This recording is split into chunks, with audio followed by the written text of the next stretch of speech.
এরকম প্যান্ট নিয়ে প্যান্টটা কিন্তু আমি উল্টে নিয়েছি। নেওয়ার পর আপনারা কী করবেন, এই যে এখান থেকে মানে এই পজিশন থেকে আপনারা একটু এভাবে গুটিয়ে নেবেন। এভাবে গুটিয়ে নিয়ে একটা যে কোনো একটা সুতো নিয়ে নেবেন, নিয়ে এভাবে একটা মানে বেঁধে নেবেন। তারপর এটা আমি কিন্তু উল্টে দেবো, আর প্যান্টটা কিন্তু আমি উল্টে নিয়েছি, আপনারা অবশ্যই কিন্তু উল্টে নেবেন।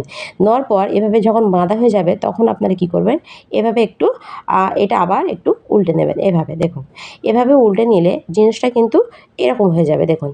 আর তখন এটা রেডি হয়ে যাবে, তখন কিন্তু আপনারা নিয়ে নেবেন তুলো। এখানে কিন্তু আমি তুলো নিয়ে নিয়েছি। তা তুলোটা আমি কী করব, পুরোটা ভালোভাবে ঢুকিয়ে নেব। তা এভাবে ঢুকিয়ে নিয়ে তারপর আমি আপনাদের দেখাই। কিন্তু কোনো রকম সেলাই ছাড়া বা কাটাকাটি ছাড়াই কিন্তু আপনারা সামান্য একটা প্যান দিয়ে কিছু পুরানো জামাকাপড় দিয়ে একটা কিন্তু পাশ বালিশ বানিয়ে নিতে পারেন। তা দেখুন এখানে কিন্তু একদম ছোট্ট একটা পাশ বালিশ তৈরি হয়ে গেছে। কোনো রকম